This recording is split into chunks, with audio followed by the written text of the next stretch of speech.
Hey, this is Joe. Today I'm going to be working on my 1980 Honda CB750F. The front forks are going to come out. I'm going to replace the springs with progressive springs because I don't know if it's ever been done, and I also don't know how much fluid is in each one of the forks. So this is the bike that I'm going to be working on today.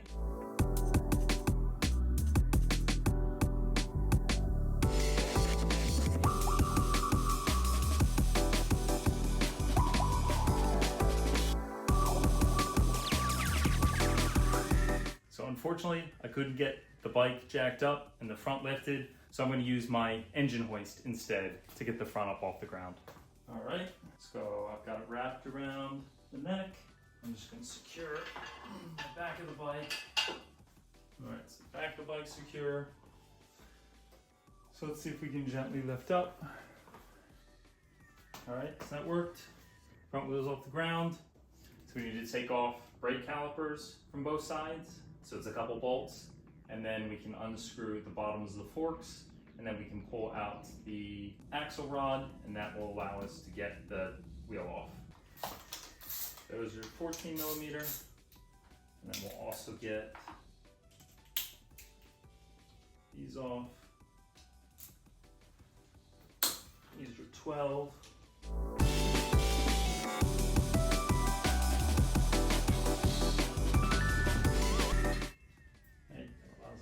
Caliper. So allows us to remove the brake pads.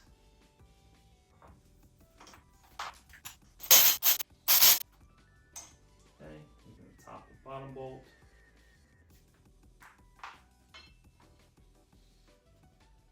And pull that away. So we're going to do that to the other side.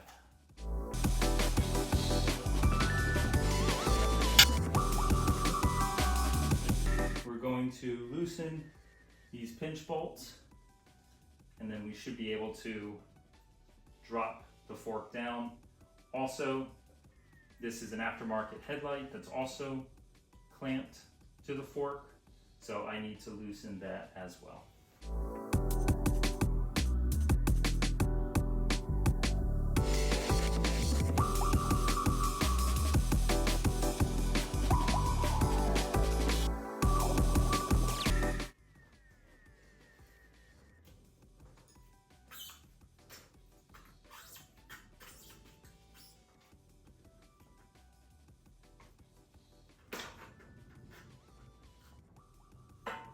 Pull the fork gator off. All right, so we got the left fork out. So next thing we need to do is we need to loosen this. This is under tension because there's a spring inside. So we'll be very careful when we do that. And then we'll be able to drain all the fork oil out of this. So I'm gonna turn the vise, and then I'm going to clamp the forks down so I can loosen that top fork nut.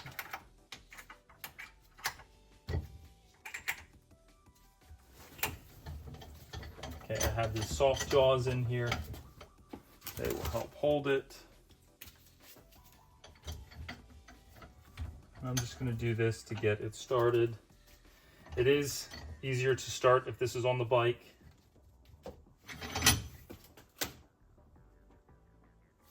And I should have done that, but we'll do it this way. All right, this is a 17 millimeter. And I just need to loosen this. Perfect. That's all I needed. I'm going to grab a towel, and then I'm going to undo this. The towel's to protect from the spring. Push down on this.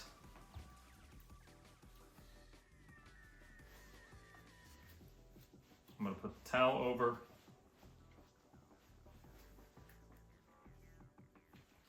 And then I'm going to spin this as I'm putting pressure down on it. And there we go. So I'll pull the towel away.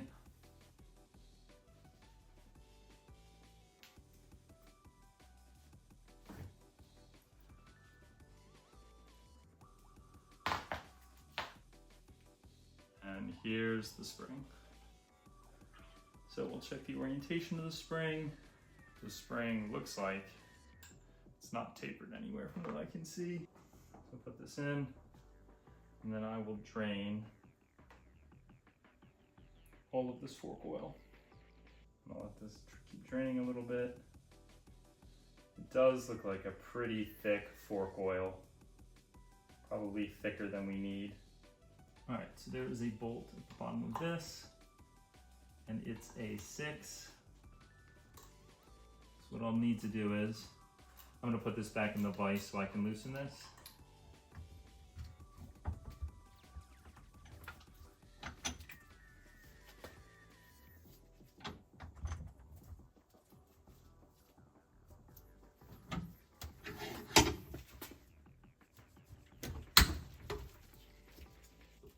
Yep, we'll just get this started. Okay, the bottom bolt is out. Next, we need to take this dust seal off.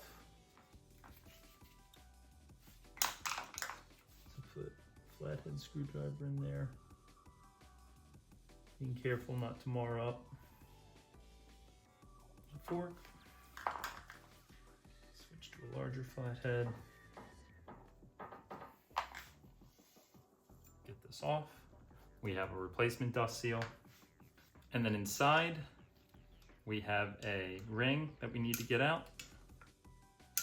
So some of these require snap pliers. This one we can just pull out with a couple of flatheads. Like this. Save this because we'll reuse it. And then in there is a seal that we need to get out. Let's just hit this a couple times and it will work it out.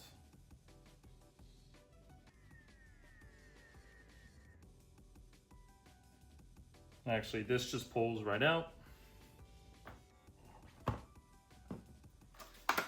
And the new fork seal will go down in like that.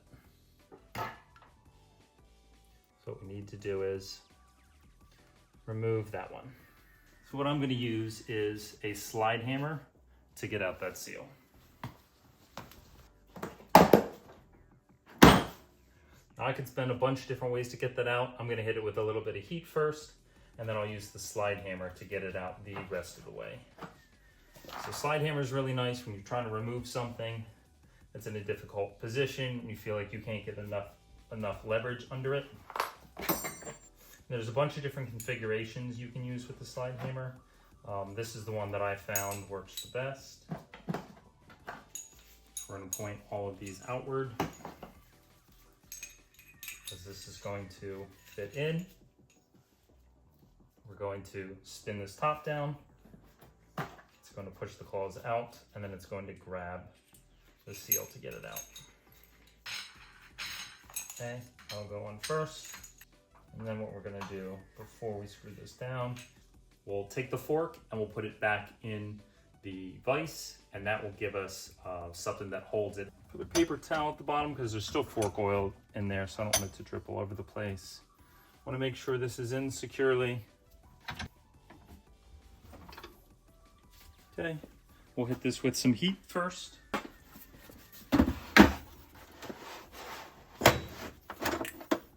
We'll use the heat gun.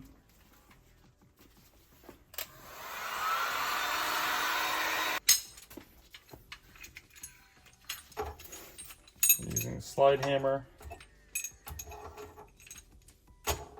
This down there. We'll screw down on this.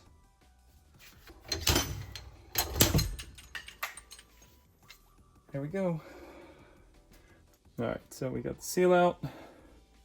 Was a little tricky, but looks like we're in good shape. All right, so I cleaned out top.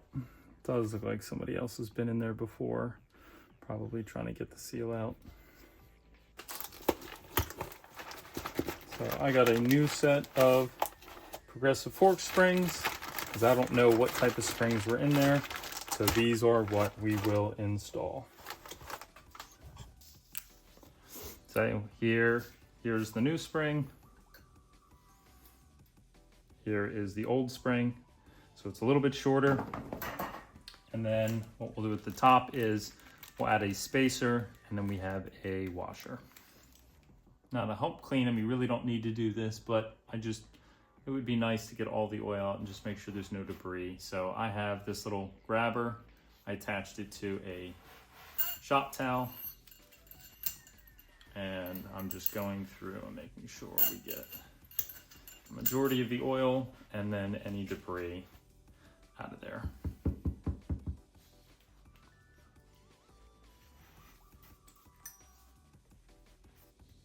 So next step is reassembly.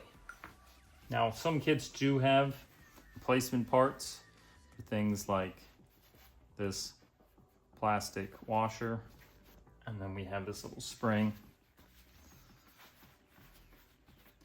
So this actually sits in the spring like that, and then this is going down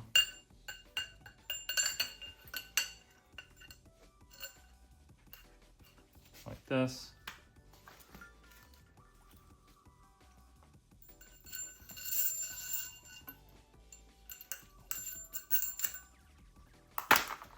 You can see it comes out like that. All right, so next,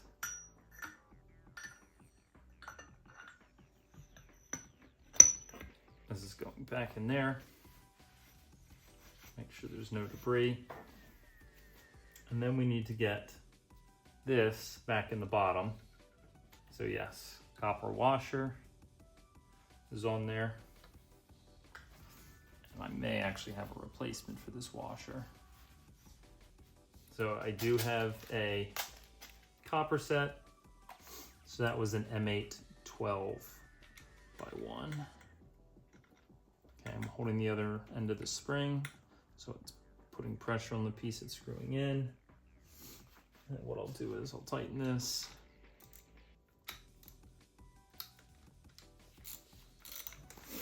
As tight as I can. All right, next thing we should do is get the seal in. So here is the new seal. So this end goes down, this end goes up. And then what you're supposed to do is take a little bit of fork oil around the inside and the outside. This will just help it slide.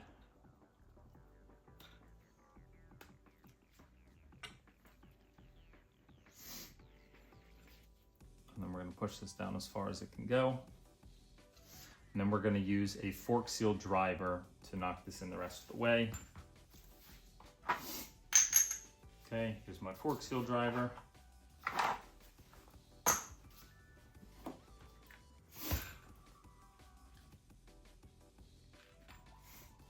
you do is put these around like this. And you use this to knock the seal down. Just make sure it goes down evenly.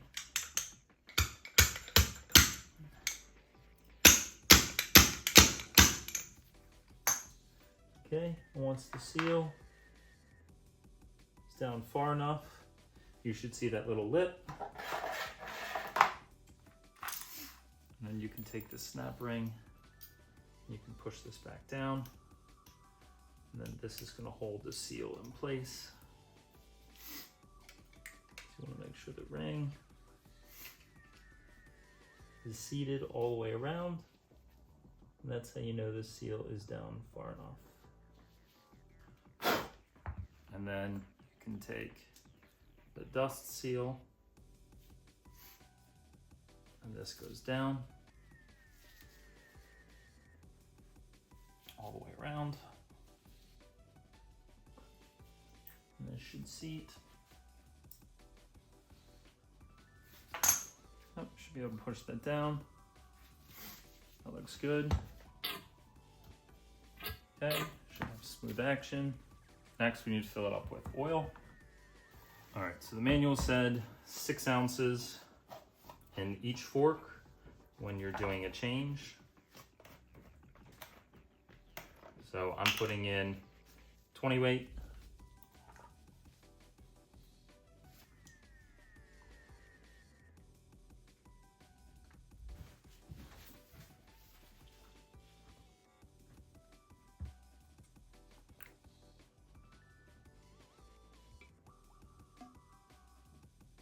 Put 6 ounces in. And put the new spring, tightly wound, goes at the bottom. And then we're also going to extend that way the fork oil doesn't overflow. Drop this in, and I'm going to put washer there. I'm going to put the preload spacer, and then I will put top of this back on. Really need to be careful this doesn't shoot back in your face.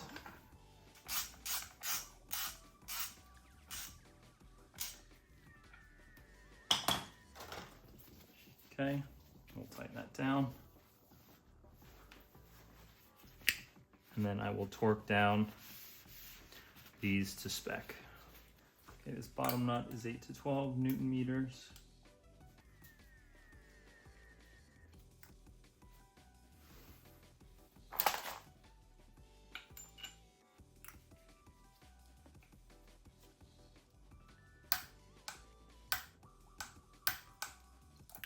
Okay.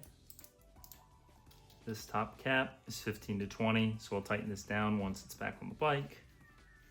But this is ready to go back on. So I'll do a quick clean while this is off, and then I can reinstall. So I'll put the fork gator back on.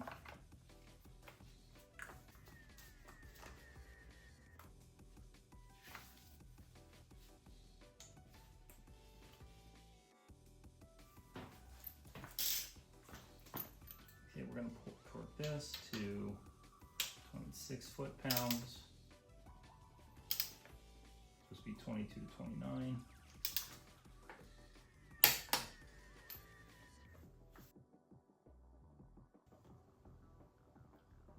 Okay, and I'll move the other one.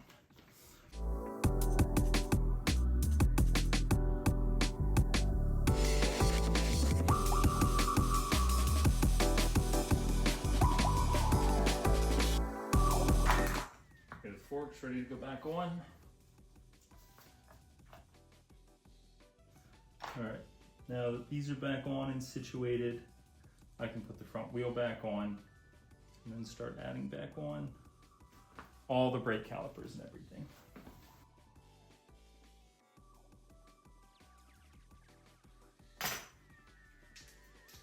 It says 13 to 18, so we'll do 15.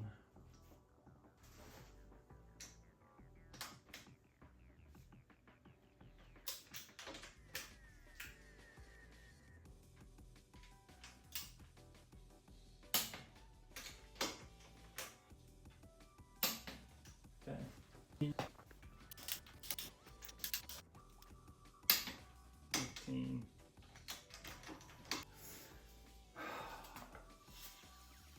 We can lower the bike down, make sure we're within spec on all the bolts up here, and then I think we're in a good spot. So I definitely recommend tools that fold up if you're tight on garage space. I have had an engine hoist in the past that didn't fold up, and I had to leave it in the corner that took up a lot of space. When you're done with your torque wrenches, you should set them back to where they're supposed to be. So I have an engine torque wrench. I set this back to 2 pounds when I'm done. Or 2 Newton meters actually. And then this one I set back to 10 pounds. That will help keep them in spec longer.